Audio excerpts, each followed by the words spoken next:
اچھا، حج فارم کے ساتھ روٹین میں دیکھیں، جس طرح آپ نے اخباروں میں ایک شارٹ شیٹ دیکھی ہوگی، اس میں آپ کو میڈیکل سرٹیفکیٹ بھی چاہیے ہوگا.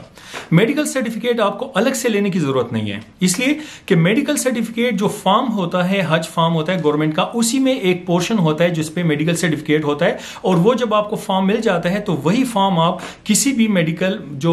گورنمنٹ کے میڈیکل پریکٹیشنر ہیں یا میڈیکل آفیسرز ہیں یا گورنمنٹ ہاسپٹل کے مطلب جو سرکاری ڈاکٹر ہیں، ان سے جو ہے نا آپ وہ ٹیسٹ کروا سکتے ہیں. اس میں جو بیسک ریکوائرمنٹس ہوتی ہے، مطلب آپ کو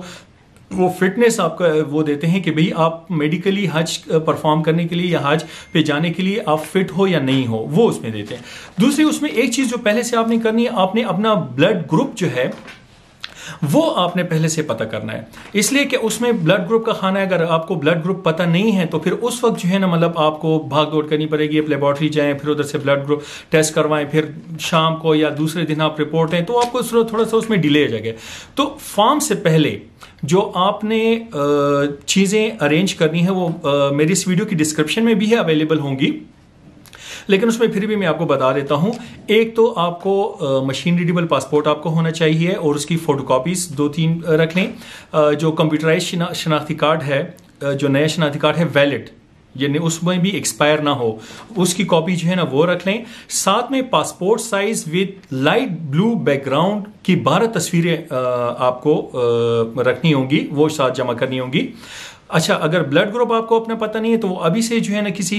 اچھی لیبارٹری سے جو ہے نا اپنا بلڈ گروپ ٹیسٹ کروائیں، اور وہ اس سے وہ سرٹیفکیٹ لے لیں، تاکہ وہ آپ جب فارم کے ساتھ گئے تو وہ مطلب وہ لگا سکیں اور آپ کو پتہ ہو اس وقت کہ آپ کا بلڈ گروپ کون سا ہے. تیسری جو اہم چیز ہے وہ یہ ہے کہ پیسے جو بھی مطلب یہ کہ آپ نے اگر مطلب ناردرن ریجن میں ہیں تو ناردرن ریجن میں آپ کو 4,36,975 جمع 19,451 روپے، اگر قربانی بھی آپ نے ساتھ میں کرنی ہے تو وہ پیسے آپ نے جمع کرنے ہیں بینک میں. اور اگر ساؤدرن ریجن میں ہے تو 4,26,975 کے حساب سے آپ نے پیسے جمع کرنے ہیں، وہ پیسے آپ نے. اچھا، دوسری بات اس میں یہ ہے کہ آپ کا ضروری نہیں ہے کہ جس بینک میں یا جس برانچ میں آپ ایک حج کا فارم جمع کر رہے ہیں ادھر آپ کا بینک اکاؤنٹ بھی ہو، لازمی نہیں ہے. آپ کیش بھی جمع کرا سکتے ہیں، وہ آپ کو رسید دے دیں گے. ان کیس خدا نخواستہ آپ کا جو ہے نا انسکسیسفل رہا، مطلب یہ کہ قرآن اندازی میں نام نہیں لکھا، تو وہ آپ کے نام پر پھر وہ پے آرڈر ایشو کر دیں گے، اور وہ پے آرڈر آپ اپنے مطلب یہ کہ یا تو ادھر سے ہی مطلب یہ کہ ادھر سے بھی آپ کیش کر سکتے ہیں، اگر آپ کا کوئی اکاؤنٹ ہے تو وہ آپ پے آرڈر کے تھرو بھی اس میں آپ ایشو کر سکتے ہیں. اس کے علاوہ جو ابھی حج پالیسی 2019 ہے، اس میں ایک اور چیز ہے جو کہ عمر رسیدہ افراد ہیں، جس طرح کہ 80 سال سے زائد عمر رسیدہ افراد بما مددگار محرم درخواست گزاروں، 80 سال سے زائد عمر مرد درخواست گزار بما ایک صحت مند مددگار، اور 80 سال سے زائد عمر کی خاتون درخواست گزار بما ایک معاون صحت مند خاتون اور ایک مشترکہ محرم کے لیے 10,000 کا کوٹا مختص کیا گیا ہے. اگر یہ درخواستیں 10,000 سے زیادہ وصول ہوئیں تو ان کا انتخاب عمر کے لحاظ سے سینیارٹی کی بنیاد پر کیا جائے گا. مطلب اس کا کیا ہے؟ اس کا مطلب یہ ہے کہ اگر مرد ہے تو اس کے ساتھ تو ٹھیک ہے، ایک ہی جو ہے نا صحت مند مرد چلا جائے گا معاون کے طور پر یا اس کے مطلب ہیلپر کے طور پر. لیکن اگر وہ عورت ہے تو اس کے ساتھ پھر 2 بندے جا سکتے ہیں، ایک مددگار یا معاون عورت اور دوسرا اس عورت کا محرم. ٹھیک ہے. اچھا، دوسری ایسے درخواست گزار جو پچھلے 3 سالوں یعنی 2016، 17 اور 18 سے مسلسل ناکام ہوتے آ رہے ہیں. ان میں سے 10,000 درخواست گزاروں کا انتخاب ایک الگ قرآن اندازی کے ذریعے عمل میں لایا جائے گا. اس قرآن اندازی میں ناکام درخواست گزاروں کو عمومی قرآن اندازی میں بھی شامل کر کے کامیاب ہونے کا ایک مزید موقع دیا جائے گا. مطلب اس کے لیے ایک ایکسٹرا چانس بھی اویلیبل ہوگا. اور اس میں 10,000 میں سے اگر مطلب یہ کہ اگر اس میں مطلب عمومی جو قرآن اندازی ہوگی اگر اس میں وہ رہ گئے ہیں تو اس کے بعد ان کو جو ہے نا اسپیشل 10,000 کے الگ قرآن اندازی میں بھی ان کو ایک موقع دیا جائے گا قسمت آزمانے کا. ان پرائیویٹ اداروں کی مزدور جو کہ EOBI سے رجسٹرڈ ہوں یعنی employees old age benefit institute, تو ان کو بھی جو ہے نا 500 سیٹیں مختص کی گئی ہیں. اگر ان سے وہ زیادہ ہوں تو پھر اس کے مطلب یہ کہ ان کو مخصوص طریقے کے مطابق منتخب کیا جائے گا. تمام درخواست گزار بشمول حج بدل اور نفلی حج ادا کرنے والے سرکاری حج اسکیم میں درخواست دینے کے اہل ہوں گے، بشرطیہ کہ انہوں نے پچھلے 5 سالوں یعنی 2014 سے 2018 تک سرکاری حج اسکیم کے تحت حج ادا نہ کیا ہو. اس زمن میں صرف خاتون کے محرم کو استثناء حاصل ہوگی. یہ شرط پرائیویٹ حج اسکیم پر بھی لاگو نہیں ہوگی. اس کے علاوہ سفر حج کے لیے کسی بھی عمر کی خاتون کے ساتھ محرم کا ساتھ ہونا لازم ہوگا. تاہم سعودی حکومت کے حج قوانین کی روشنی میں فقہ جعفریہ کی حاجن جس کی عمر 45 سال سے زائد ہو وہ محرم کی لازمی شرط سے مستثنیٰ ہے. مطلب اگر آپ اہل تشیع ہیں یا فقہ جعفریہ سے آپ کا تعلق ہے عورت کا اور اس کی ایج جو ہے نا 45 سال سے زیادہ ہے تو وہ بغیر محرم کے بھی مطلب حج ادا کرنے جا سکتی ہے. لیکن فقہ جعفریہ کے علاوہ باقی جتنے بھی مسلکوں کے مسلمان مطلب جتنے بھی فرقے ہیں یا جتنے بھی مطلب یہ کہ مسلک سے تعلق رکھنے والے مسلمان ہیں ان کے لیے جو ہے نا محرم کا ہونا لازمی ہے, چاہے ان کی جو بھی عمر ہو, چاہے وہ 80 سال ہو یا 45 سال ہو یا جو بھی ہو. ٹھیک ہے. اس کے علاوہ کوشش کی جائے گی کہ تمام دوسری ابھی انہوں نے جو ہے نا تمام عازمین حج کو نامزد ایئر لائنس, یعنی نامزد ایئر لائنس کون سی ہے کہ یا تو PIA, سعودی ایئر لائن اور ایئر بلو, یعنی جتنے بھی گورنمنٹ حج اسکیم کے ذریعے لوگ جائیں گے وہ انہی 3 ایئر لائنز میں جائیں گے, یا سعودی ایئر لائن میں جائیں گے, PIA میں جائیں گے یا ایئر بلو میں جائیں گے, کے ذریعے حجاز مقدس روانہ کیا جائے گا. سعودی حکومت سے منظوری ملنے پر سرکاری اسکیم کے 50% عازمین حج کو پاکستان سے براہ راست مدینہ منورہ پہنچایا جائے گا اور اسی طرح ہی ان کی واپسی بھی ہوگی اور یوں ان کے پیسوں کے ساتھ وقت کی بھی بچت ہوگی. اب 2 ڈیسٹینیشنز ہیں جب آپ یہاں سے جاتے ہیں. ایک یہاں سے اگر آپ جاتے ہیں ڈائریکٹ جدہ ایئرپورٹ تو جدہ ایئرپورٹ سے آپ پھر مکہ جاتے ہیں, چونکہ یہ 40-41 دن کا سفر ہوتا ہے حج کا, تو مکہ میں جو ہے نا کچھ دن آپ قیام پذیر ہوتے ہیں. ادھر سے پھر جو ہے یا تو حج سے پہلے 8-10 دن کے لیے یا حج کے بعد 8-10 دن کے لیے مدینہ جاتے ہیں, مدینہ سے پھر مکہ آتے ہیں اور مکہ سے پھر جدہ ایئرپورٹ سے آپ واپس پاکستان آتے ہیں. لیکن اگر آپ مدینہ جاتے ہیں پہلے تو مدینہ پھر جانے کے لیے مطلب آپ پھر مدینہ جائیں گے, وہاں کچھ عرصہ رہیں گے, پھر حج کے دنوں کے لیے آپ جو ہے نا مکہ آ جائیں گے اور جیسے ہی حج ہو جائے گا اس کے کچھ دنوں بعد آپ واپس مدینہ چلے جائیں گے اور مدینہ سے ہی آپ کی واپسی ہوگی. تو اس صورت میں شاید آپ کو فردر کچھ جو ہے نا مطلب یہ کہ یہ ڈسکاؤنٹ کی صورت میں یا کچھ فردر جو ہے نا مطلب یہ کہ مزید آپ کو کچھ پیسوں میں جو گورنمنٹ حج اسکیم ہے اس میں آپ کو کمی ہو جائے. اس کے علاوہ جو زمزم کا پانی ہے ہمارے بہت سے حاجی بھائی, حاجی بہنیں, مائیں, بزرگ جو ہے نا وہ مطلب اپنے ساتھ ہی جو ہے نا بیگوں میں بھی بھر کے لے آتی ہیں. اور لیکن اس کے علاوہ جو ہے جو مطلب یا تو آپ کو سعودی ایئرپورٹ پہ یا یہاں پر پاکستان میں جو آپ کا ایئرپورٹ ہو اس میں جو ہے نا فی حاجی, فی بندہ, فی کس آپ کو 5 لیٹر کا ایک کین ملتا ہے آب زمزم کا. ٹھیک ہے. تو مطلب اگر آپ ادھر سے نہیں لا بھی سکتے ہیں تو مطلب ادھر آپ کو 5 لیٹر فی کس وہ بھی مل جائے گا. اس کے علاوہ جو مطلب یہ شاید آپ کو پتہ ہی ہو کہ سرکاری اسکیم کے تحت جتنے بھی حجاج کرام ہوتے ہیں تو ان کی جو رہائش مکہ میں ہوتی ہے وہ عزیزیہ میں ہوتی ہے اور مدینہ میں جو ہے وہ مختلف جگہوں پر مطلب لاسٹ ایئر تک ہوئی تھی. لیکن اس دفعہ انہوں نے کیا کیا کہ مکہ مکرمہ میں حجاج کرام کو عزیزیہ بتا قریش میں ہی ٹھہرایا جائے گا اور حجاج کرام کو ان کی رہائش سے حرم پاک اور واپس ان کی رہائش گاہ پر چھوڑنے کے لیے 24 گھنٹے ٹرانسپورٹ کی سہولت مہیا کی جائے گی. مطلب کیا ہے, جو عزیزیہ کا ایریا ہے, عزیزیہ کا جو حرم شریف سے فاصلہ ہے وہ تقریباً میرا خیال ہے کوئی 6-7 کلومیٹر.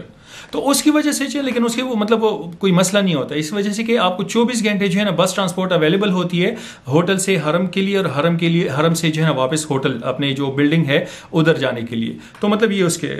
متعلق کہا گیا ہے. اچھا, اس کے علاوہ ایک اور اچھی بات ہے اس میں اس دفعہ حج 2019 میں کہ حج 2019 میں سرکاری حج اسکیم کے 100% حجاج کرام کو مدینہ منورہ میں مرکزیہ مسجد نبوی کے 500 میٹر کے دائرے کے اندر میں ٹھہرانے کی بھرپور کوشش کی جائے گی. مرکزیہ مطلب اس میں جو مسجد نبوی ہے وہ اس کے تو چاروں طرف ہی جو ہے نا بلڈنگز بھی ہیں, مختلف رہائشیں, ہوٹلز بھی ہیں, سب کچھ ہے. تو مرکزیہ جو ہے نا یہ جو مسجد نبوی کے حدود ہیں اس کے مطلب ان میں جو لکھا ہے جس طرح کہ 500 میٹر کے حدود میں ہے تو وہ 500 میٹر جو ہے نا پھر مطلب ہے کہ بہت کم ہو جاتا ہے, مطلب قریب ہو جاتا ہے. اگر آپ جو ہے نا ہر نماز کے لیے بھی جو ہے نا مطلب جاتے ہو اور پھر واپس کمرے میں آتے ہو آرام کر لینے کے لیے تو آپ کے لیے ذرا سہولت رہتی ہے. تو اس کے انہوں نے وعدہ نہیں کیا لیکن کہہ رہے کہ کوشش کی جائے گی, اللہ کرے کہ اسی طرح ہو. سرکاری حج اسکیم کے حجاج کو دوران قیام مکہ مکرمہ مدینہ منورہ اور مشاعر منع عرفات میں پاکستانی ذائقے کے مطابق 3 وقت کا کھانا فراہم کیا جائے گا. کھانے کے اخراجات موجودہ حج پیکج سے ہی ادا کیے جائیں گے. اس سال کھانے کے مینیو کو مزید بہتر کیا گیا ہے. جس طرح کہ آپ کو چاہے پرائیویٹ حج پروگرام ہو یا سرکاری حج پروگرام ہو تو اس میں جو ہے نا یہی ہوتا ہے کہ 3 وقت کا آپ کو کھانا ملتا ہے, اور وہ کھانے کی جو پیسے ہوتے ہیں وہ آپ کی حج کی یہ جو پیکج ہوتا ہے اسی میں شامل ہوتا ہے. تو یہ اسی کی لحاظ سے انہوں نے بات کی ہے. آپ باہر بھی کھا سکتے ہیں, لیکن یہ ذرا مطلب زیادہ سہولت ہوگی اگر آپ کے اپنی ارینجمنٹ ہے اپنی بلڈنگ میں تو ٹائم پر بھی ہو جاتا ہے, اور ذرا مطلب یہ کہ کچھ سہولت بھی رہتی ہے کہ یار صاف ستھرا ہوگا یا مطلب یہ کہ کچھ مسئلہ نہیں ہوگا. اچھا, اس کے علاوہ ایک اور جو اہم بات ہے اس میں ہے کہ جو افراد پرائیویٹ اسکیم کے تحت حج ادا کریں گے ان کے لیے وزارت حج پیکج کا جائزہ لے گی تاکہ حجاج کو کم خرچ میں زیادہ سے زیادہ سہولت پہ جائے. اس میں ایک چیز میں آپ کو بتا رہا ہوں, چاہے آپ سرکاری حج اسکیم کے تحت جائیں یا پرائیویٹ حج اسکیم کے تحت جائیں, حج کے دوران مکہ اور مکرمہ میں اور مدینہ منورہ میں آپ کے پاس جو ہے نا جو وزارت حج ہوتی ہے, منسٹری آف حج جو ہوتی ہے, اس کی طرف سے ان کے نمائندے آتے ہیں, آپ سے انٹرویو لیتے ہیں کہ بھئی آپ کو کوئی تکلیف تو نہیں, یا جس طرح انہوں نے پیکج آپ کے ساتھ ڈن کیا تھا اسی طرح وہ ساری سہولیات آپ کو دے رہے ہیں نہیں دے رہے ہیں, باقی مطلب آپ کا خیال رکھ رہے ہیں کیا. تو اس میں جو ہے نا تمام بھائیوں سے, بہنوں سے, ماؤں سے ہمارے جو ہے نا مطلب یہ کہ درخواست ہے کہ جو سچ ہے وہی بولے, تاکہ اس لیے کہ ٹھیک ہے آپ پر تو جیسے وقت گزر ہے لیکن آپ کے بعد جو بھائی بہنیں آئیں گی ان کے لیے جو ہے نا مطلب یہ کہ ذرا آسانی ہوگی, مطلب کوئی کس سے زیادتی نہیں کرے. اچھا, اس کے علاوہ گلگت میں مطلب جو گلگت بلتستان ہے یا جو دور افتادہ علاقے ہیں ان کے لیے جو ہے نا انہوں نے ایک پوائنٹ اس میں ایڈ کیا ہے, گلگت میں عارضی حاجی کیمپ بنایا جائے گا, اور گلگت سے حجاج کو بسوں کے ذریعے سرکاری خرچے پر اسلام آباد ایئرپورٹ لایا جائے گا. یہ بہت بڑی بات ہے, اس لیے کہ جب حاجی کیمپ سے مطلب یہ کہ تو حاجی کیمپ میں آپ کو ایک تو یہ کہ جو ابتدائی تربیت ہے حج کی وہ بھی مل جاتی ہے, اس کی ویکسینیشن ہوتی ہے حج سے پہلے وہ بھی آپ کی ہو جاتی ہے. دوسری بات یہ ہے کہ ادھر ہی مطلب آپ کے جو عزیز اقارب ہوتے ہیں وہ ادھر سے جو ہے نا آپ سے فارغ ہو جاتے ہیں, تو وہ پھر اس کے بعد جو ہے نا منسٹری آف حج کی ذمہ داری ہوتی ہے کہ ادھر سے بسوں کے ذریعے آپ کو اسلام آباد ایئرپورٹ لائیں, اسلام آباد سے جو ہے نا پھر آپ کو آگے پھر مطلب یہ کہ حجاز مقدس پہنچائیں. اچھا, اس کے علاوہ ایک اور چیز ہے, گلگت بلتستان بلوچستان اور صوبہ خیبر پختونخوا کے دور افتادہ اضلاع سکردو, تربت, خزدار, چترال اور مظفر آباد آزاد کشمیر کے حجاج کی سہولت کے لیے موبائل بائیو میٹرک ویریفیکیشن کا بندوبست کیا جائے گا. ابھی اس میں جو لوگ آلریڈی عمرے پہ جا چکے ہیں یا پہلے حج کر چکے ہیں تو ان کو شاید یہ اسی چیز کا اندازہ ہو کہ پہلے جب حج پر جاتے تھے یا عمرے پہ جاتے ہیں تو ادھر ایئرپورٹ پہ ہی آپ کے بائیو میٹرک لیے جائے. بائیو میٹرک کیا ہوتا ہے, آپ کی جو ہے نا یہ انگلیوں کے نشان جو ہے نا کمپیوٹر کے ذریعے وہ اسکین کر لیے جاتے ہیں. ٹھیک ہے, پھر ابھی کچھ میرے خیال کوئی 2 سال سے اس طرح ہوا ہے کہ انہوں نے یہاں پر ہی ایک کمپنی ہے اعتماد کے نام سے,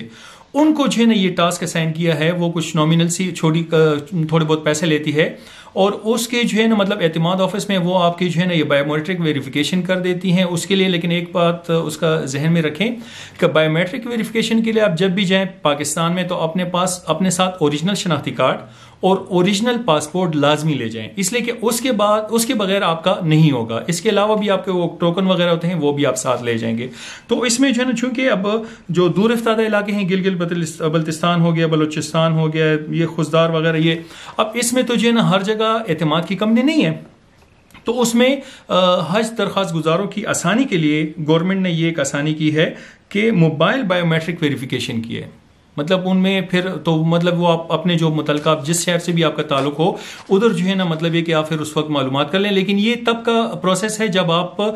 حج کا اپلیکیشن جو ہے نا سکسیزفل ہو جائے, مطلب قرآن اندازی میں آپ کا نام نکل آئے. اللہ کرے کہ نام نکل آئے, نام نہ بھی نکلے تو اللہ کوئی ایسی وسیلہ بنائے کہ ہم سب کو بار بار حج اور عمرے کی سعادت نصیب کرے. اس کے علاوہ اگر آپ کو مزید بھی حج کے لیے کوئی معلومات چاہیے تو انہوں نے اپنے نمبرز بھی دیے ہوئے ہیں. انکوائری نمبر یہ لکھیں